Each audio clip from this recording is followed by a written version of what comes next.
தமிழ்நாடு முதலமைச்சர் வந்து இன்று கூட்டம் நடக்கிறதுக்கு முன்னாடியே இந்த பிப்ரவரி 28 இந்த பிரச்சனை ஏற்பட்டவுடன் தேவையான அனைத்து நடவடிக்கைகளும் அதே மாதிரி ஒன்றிய அரசுக்கு கடிதங்கள் எழுதி ஒவ்வொரு ஆஸ்பெக்ட்லையும் அவங்க இது பண்ணியிருக்காங்க. தமிழ்நாட்டில் எரிவாயு தட்டுப்பாடு தொடர்பாக கடந்த 10/3 அன்று ஒரு ஒருங்கிணைப்பு கூட்டம் தமிழ்நாடு முதலமைச்சர் முன்னிலையில் இதை சீர் செய்வதற்கு நடந்தது. அதுக்கப்புறம் முதலமைச்சர் ஆணைக்கிணங்க நம்மளோட உணவு மற்றும் உணவுப் பொருட்கள் வழங்கல் துறை அமைச்சர் மதிப்புரிய திரு சக்கரமணி சார் தலைமையில், தலைமை செயலர் தலைமையில் அனைத்து அலுவலர்கள் நாங்கள் எல்லாம் சேர்ந்து 11 நம்மளோட ஐஓசியோட சேர்ந்து தொழில் மற்றும் வர்த்தக கூட்டமைப்பு சங்கங்கள், ஹோட்டல்கள் மற்றும் உணவகங்கள், அதோட சங்க பிரதிநிதிகள் அவங்களோட கூட்டம் நடத்தினோம். அவங்களோட பிரச்சனைகள் இதை கேட்டறிந்து அதற்கு தீர்வு காணுவதற்கு இடர்பாடு தொடர்பாக தமிழ்நாடு முதலமைச்சருக்கு ஆணைக்கிணங்க தம்ம தலைமை செயலர் தனியாக அவரும் 9ஆம் தேதி 12ஆம் தேதி அப்புறம் நேற்றைய தினம் கூட தொடர் கூட்டத்தை நடத்தி அதுக்கு அடிப்படையில் தான் இன்னைக்கு இந்த மீட்டிங் நடந்திருக்கு. உணவுப் பொருள் துறை அமைச்சர் அவர்கள்ட்ட அவங்க பல்வேறு அமைப்புகள் சில கோரிக்கைகள் கொடுத்தாங்க. அதெல்லாம் இன்னைக்கு நாங்கள் டிஸ்கஸ் பண்ணோம். ஒரு பக்கம் இவங்க அந்த சப்ளை பிரீஃபிங் செப்பரேட்டாக கொடுப்பாங்க, அது அவர்களோட இதுக்கு உட்பட்டது. அதில் ஃபர்ஸ்ட் முதலமைச்சர் சில முடிவுகள் எடுத்தாங்க. அதில் முதல் முடிவு என்னன்னா, உணவகங்கள், டீ கடைகள், கிளவுட் கிச்சன் உள்ளிட்ட எனி வெரைட்டி, முதல்ல நம்ம ஏதோ லைசன்ஸ்டு அந்த மாதிரி எல்லாம் இல்லாமல் தெளிவாக அனைத்து வகையான உணவகங்கள், அவங்க உணவகங்கள்னு பதிவு பண்ணியிருக்க மாட்டாங்க, அந்த மாதிரி அவங்களுக்கு இந்த எரிவாயுக்கு பதிலாக மின் அடுப்புகள் பயன்படுத்தும் போது ஏற்படும் கூடுதல், கடந்த மாதம் ஒரு பில் வந்திருக்கும், இந்த மாதம் அதனாலேயோ மற்ற பல காரணத்தினால கூடுதல் பில் வந்தால் அதுக்கு ஒரு பிளாங்கெட்டாக ₹2 சலுகை, அதை சப்சிடி அனௌன்ஸ் பண்ணியிருக்காரு. ₹2 சலுகை கூடுதல் மின்சார அவங்களோட யூனிட் ஒன்றுக்கு ₹2 மானியமாக முதலமைச்சர் அறிவித்திருக்காரு. ஸோ இது இந்த ஒன்றிய அரசு அறிவித்துள்ள வணிக எரிவாயு பயன்பாட்டுக்கு கட்டுப்பாட்டுகள் எவ்வளோ நாள் அமலில் இருக்கோ இந்த சலுகை தொடரும். ஏற்கனவே நம்ம தொழில் சங்கங்களும் நம்மளோட ஹோட்டல் எல்லாரும் கேட்டிருந்தாங்க, தட் பீக் பீரியடில் நம்ம எக்ஸஸாக சார்ஜ் பண்ணுறோம், அதை குறைக்கணும்னு.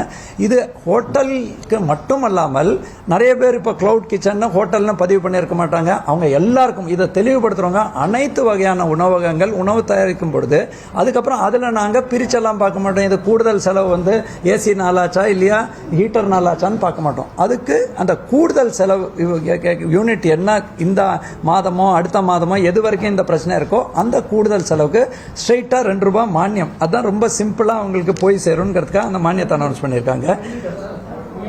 ஒரு யூனிட்டுக்கு 100 யூனிட்னா அதுக்கு இமீடியட்டா அந்த ஏற்கனவே அவங்க ₹10 45 கேஸ் இருந்தால் அதை ₹2 குறைச்சிடுறோம். We are not going to checkup what எதனால அவங்களுக்கு கூடுதல் ஆச்சுன்னு.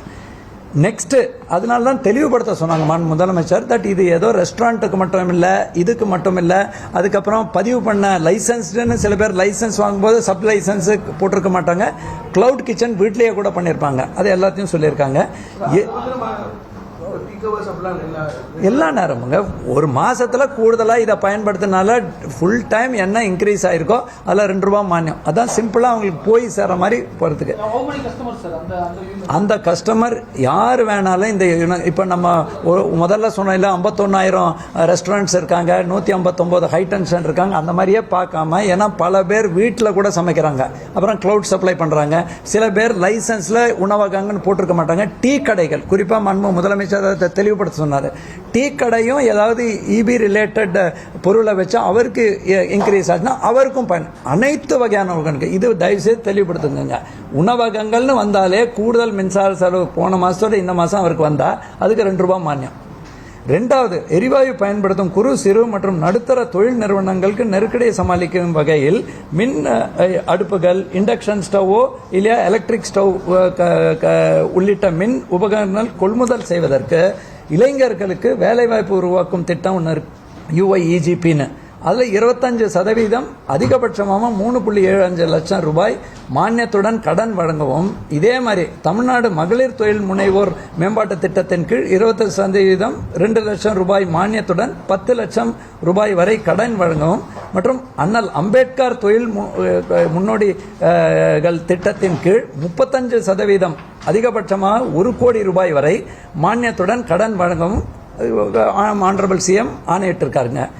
இது இல்லாமல் தமிழ்நாட்டில் 60,698 தொழிற்சாலைகள் தமிழ்நாடு மாசு கட்டுப்பாடு வாரியத்தின் இசைவாணையினை பெற்று எல்பிஜி, சிஎன்ஜி, டீசல்,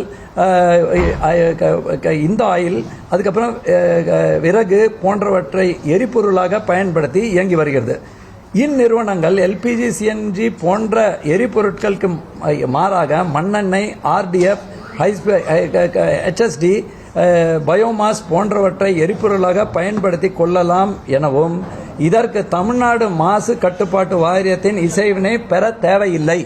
டிஎன்பிசியோட இன்டிமேட் பண்ணா போறோம். No requirement for approval.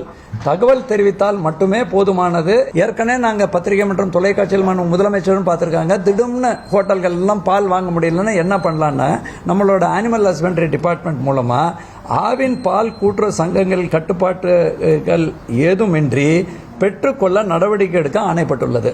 So இப்போ அந்த அதிகமான பாலினை பால் உற்பத்தியாளர்களிடமிருந்து ஆவினை டைரக்டாக அவங்க கிட்ட கொடுத்தா அதை ஃபுல்லாக வாங்கிறதுக்கான ஆணையம் மாண்பு முதலமைச்சர் பிறப்பித்துள்ளார். இதுக்கு அடுத்தது எரிவாயு எல்பிஜி பற்றாக்குறையால் உணவகங்கள் மூடப்போகும் வேளையில் விவசாயிகளால் உற்பத்தி செய்யப்படும் காய்கறிகள், அதுவும் இந்த தொலைக்காட்சியில் தொடர்ந்து வந்துருக்கு. அவங்க எங்க விற்பனை பாதிக்கப்படலாம் என்ற அச்சம். அந்த விவசாயிகள் வாழ்வாதாரத்தினை கருத்தில் கொண்டு விவசாயிகள் தாங்கள் விளைவித்த காய்கறிகள் மற்றும் பழங்களை இடர்பாடின்றி 194 உழவர் சந்தைகளில் எவ்வித கட்டுப்பாட்டு இல்லாமலும் அவங்க விற்பனை செய்ய அனுமதி வழங்கி மேடம் ஆனரபிள் சிஎம் ஆணையிட்டிருக்காங்க. மேலும் மாநில அளவில் வணிக நிறுவனங்களுக்கு முறையாக எல்பிஜி சிலிண்டர் அளவீட்டினை ஒதுக்கீடு செய்து கண்காணிக்க தலைமை செயலர் அவர்கள் கண்காணிக்க அரசு உயர் அலுவலர் கொண்ட குழு, நான் சொன்னேன் இல்லையா நேற்றுக்கு மீட்டிங் போட்ட மாதிரி, அவங்க அந்த விலக்குகள் பற்றி அவங்க செப்பரேட்டாக பேசுவாங்க. இது போன்ற மாவட்ட அளவிலும் முதலமைச்சர் அவர்கள் இன்னைக்கு கார்த்தால மீட்டிங் போட்டுட்டு அந்த மாவட்ட அளவில் இருக்கக்கூடிய விநியோக நிறுவனங்களின் பொறுப்பு அலுவலர்கள் உள்ளடக்கிய மாவட்ட ஆட்சித்தலைவர் தலைமையில் குழு கண்காணிக்கவும் தமிழ்நாடு முதலமைச்சர் இப்போ ஆணையிட்டிருக்காங்க. இத்துடன் இந்த மாதம் பொது விநியோக திட்டத்தின் கூடுதலாக 3228 கிலோ லிட்டர் மண்ணெண்ணெய் குடும்ப அட்டைதாரருக்கு வழங்க முதலமைச்சர் ஆணையிட்டிருக்காங்க. இது நம்ம முதலமைச்சர் தொடர்ந்து மார்னிங் ஈவினிங் கண்காணித்து தகவல் பெற்றிருக்காங்க. அரசு அதிகாரிகளோட உயர்மட்ட குழு தலைமை செயலருக்கு கீழே செயல்பட்டு வருகிறது. அதோட மோஸ்ட் இம்பார்ட்டன்ட்டுங்க, நம்மளோட திரு அண்ணாதுரை சார் இப்போ ஏற்கனவே முதலமைச்சர் பல்வேறு கடிதங்கள் நீங்க பார்த்திருப்பீங்க, பிரதமருக்கு எழுதியிருக்காங்க, மற்ற மத்திய அரசுல இருக்கக்கூடிய மினிஸ்ட்ரி ஆஃப் பெட்ரோலியம் மினிஸ்டருக்கு எழுதியிருக்காங்க, அப்புறம் பவர் மினிஸ்டருக்கு காப்பி எல்லாம் கொடுத்திருக்காங்க. தொடர்ந்து நம்ம நாடாளுமன்ற உறுப்பினர்களும் அதை நேரடியாக வழங்கியிருக்காங்க. அப்படி இருக்கும்போது அவங்க கிட்டயும் நாங்க தொடர்ந்து தொடர்பில் இருக்கோம். Main issue sir Annadurai sir தான் ஸ்டேட் லெவல் கோஆர்டினேட்டர். அவரை அந்த நிலைமை ஃபர்ஸ்ட் தேவையில்லாம பீப்புள் நீட் நாட் அந்த மாதிரி இது பண்ண வேண்டாம்ங்கிற அந்த டீட்டெயில்ஸ் அவர் சொல்வார்.